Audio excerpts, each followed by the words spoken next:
Today is Thursday, January 9th. We're talking about some of the most picturesque places in the country destroyed as multiple wildfires burn through Southern California.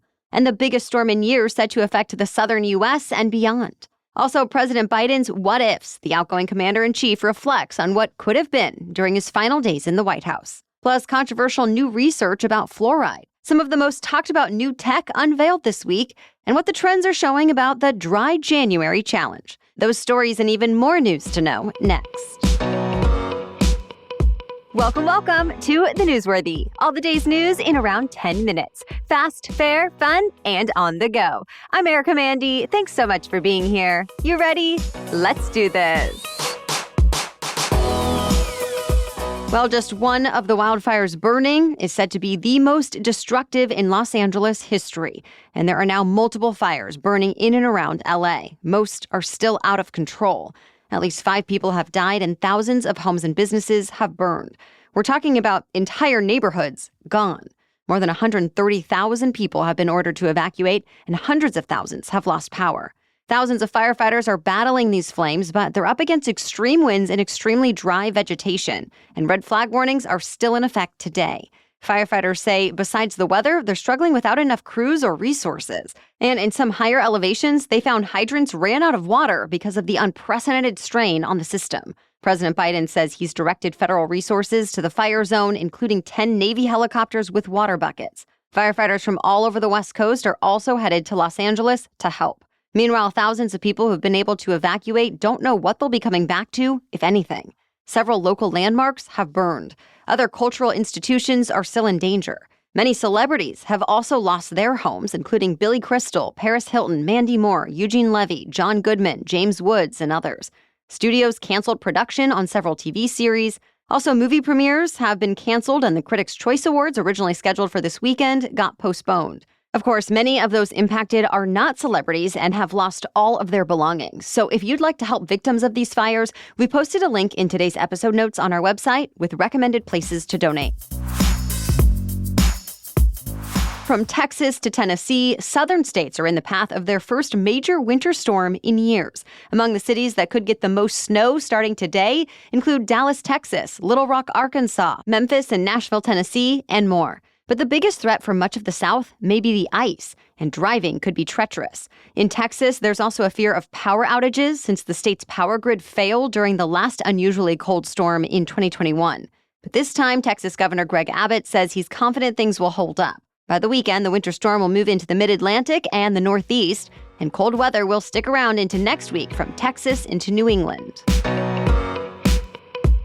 Today is a national day of mourning. President Biden pronounced the day of mourning in honor of the longest-living former president in our nation's history, Jimmy Carter, who died a week and a half ago at age 100. The day coincides with the 39th president's state funeral at the Washington National Cathedral. Federal agencies and offices will be closed for the day, except those considered essential. It means the U.S. Postal Service will be closed, so most mail won't be delivered today. Wall Street is also largely shutting down today, though most banks will stay open since it's not an official federal holiday.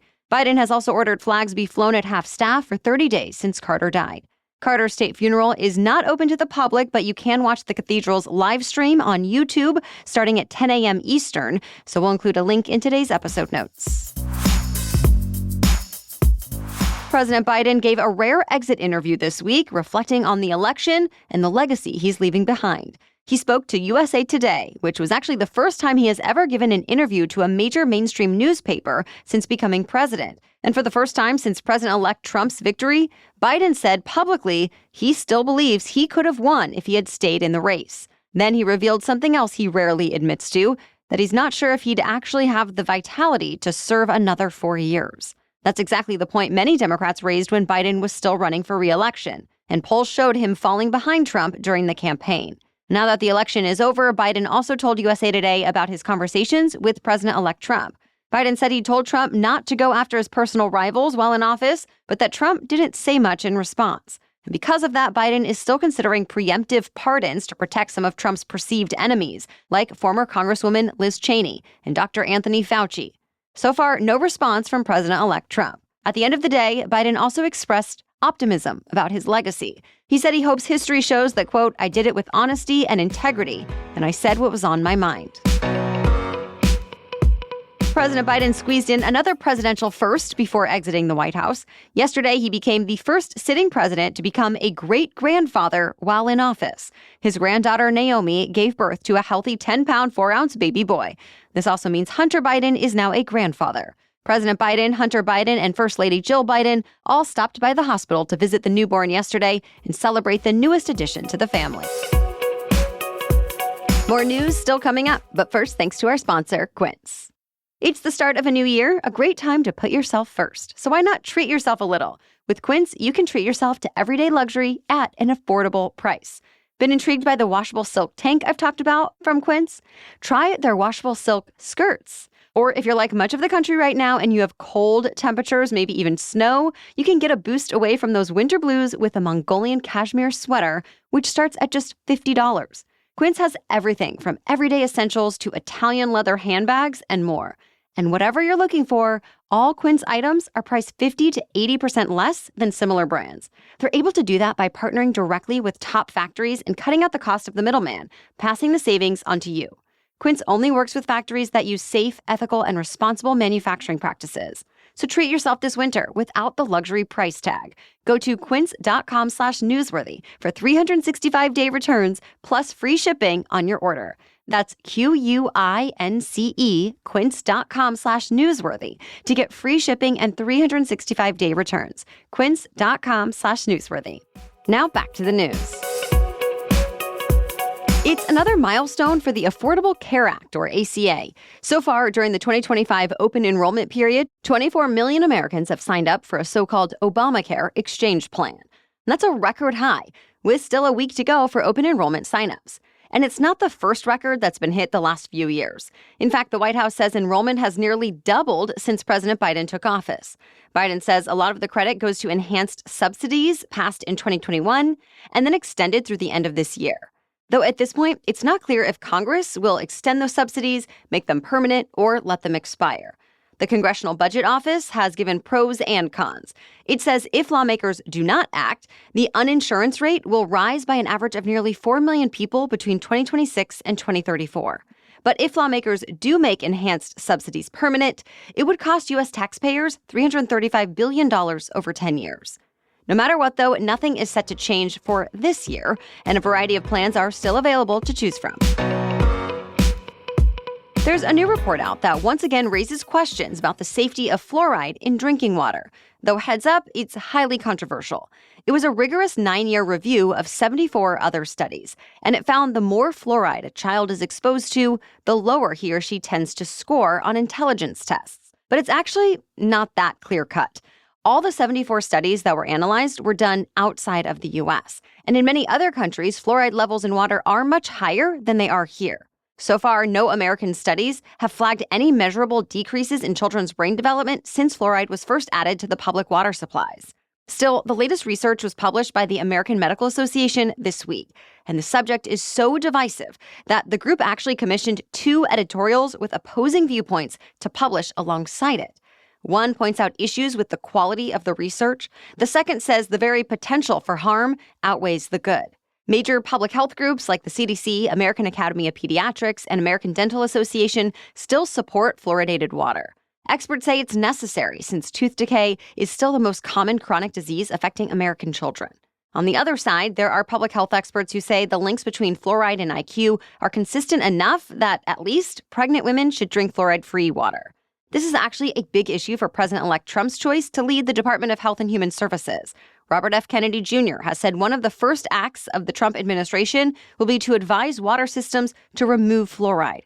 Either way, more research is still underway. The ATF put out some new findings about how criminals are getting their guns. This is actually research that was ordered in the first few months of the Biden administration, but results just came out yesterday. They show the number of so-called ghost guns recovered at crime scenes spiked by nearly 1,600% in just 6 years. Ghost guns are privately made firearms that can be obtained without background checks. And because they don't have serial numbers, they are not easily traceable. Well, between 2017 and 2023, thousands of them were tied to violent crimes. The ATF also found devices that convert semi-automatic weapons into machine guns increased by nearly 800%. By the way, it was just a few months ago that the Supreme Court heard arguments about the Biden administration's effort to regulate ghost guns, specifically whether the federal government has the authority to do so. A decision is expected by this summer. More cutting-edge technology has wowed crowds at the world's biggest consumer electronics show. On day 2 of CES 2025, people got a look at a TV that's said to be 100% weatherproof. The exhibit even showcased it playing while water was pouring on it from a nearby fountain. TSA was also at the show testing out a shoe scanner that could finally allow airline passengers to keep their shoes on while they pass through security. Another invention on display is being called a marriage saver. Sleep buds are meant to help users fall asleep faster by masking outside noises like snoring. There's also a smart cane meant to help visually impaired people navigate where they're going, an AI-powered spice dispenser that figures out how much spice you need based on the recipe you're using, a refrigerator that not only stores food, but cooks it for you, and a robotic cat that blows air into your mug or bowl to cool off whatever you're about to eat or drink. Of course, those are just a few of the highlights we noted. Much, much, much more was already revealed, and there are still 2 more days left in the show. That's it for the main news today, so now it's time for Thing to Know Thursday. But first, a quick break for our sponsor. When I wear anything from Honeylove, I can instantly tell so much thought went into every aspect of what I'm wearing, from the feel to the function to the fashion. So it came as no surprise for me to learn that Honeylove is an independent, female-founded brand that is intelligently designed by women who actually wear the products. Honeylove shapewear, for example, it's designed to move with you, so no more pulling it down or up anytime you walk around. I also love the designs and the fabric of Honeylove shapewear. It in some ways feels like part of a great outfit that makes me look and feel better instead of something that I need to hide or be embarrassed about. And if you've been listening for a while, then you also know that I adore Honeylove's Legging 2.0, my favorite legging for everyday wear, hands down. So treat yourself to the best bras, shapewear, and leggings on the market. Save 20% off Honeylove at honeylove.com/newsworthy. Use our exclusive link to get 20% off. honeylove.com/newsworthy to find your perfect fit. After your purchase, they ask you where you heard about them, so please support our show and tell them we sent you. Elevate your comfort, elevate your style with Honeylove. Now back to Thing to Know Thursday. Today we're talking about one of the most popular New Year's resolutions, Dry January. That's when people take a break from drinking alcohol for the month, and there seems to be a lot of interest this year. For example, on TikTok, Dry January posts were up 50% at the end of last year as compared to the end of 2023. Dry January officially launched as a campaign 12 years ago under the charity Alcohol Change UK. The charity encourages people to use the time to reconsider their relationship with alcohol long-term. Studies have shown about half of the people who take on a Dry January challenge do return to their previous drinking levels. But health organizations support it. For example, the Cleveland Clinic says even taking a short break from alcohol can improve mood, reduce anxiety, save you money, and more. So the New York Times put together some advice for anyone who wants to give it a try. For starters, it suggests telling people so your friends and family can hold you accountable. Plus, it says replace, don't erase. That means if you have a nightly wine ritual, for example, keep the ritual, just replace the wine with a non-alcoholic drink of some kind. Well, thank you so much for listening today and making us part of your daily routines. We'll catch you up on more news to know tomorrow. Until then, have a great day.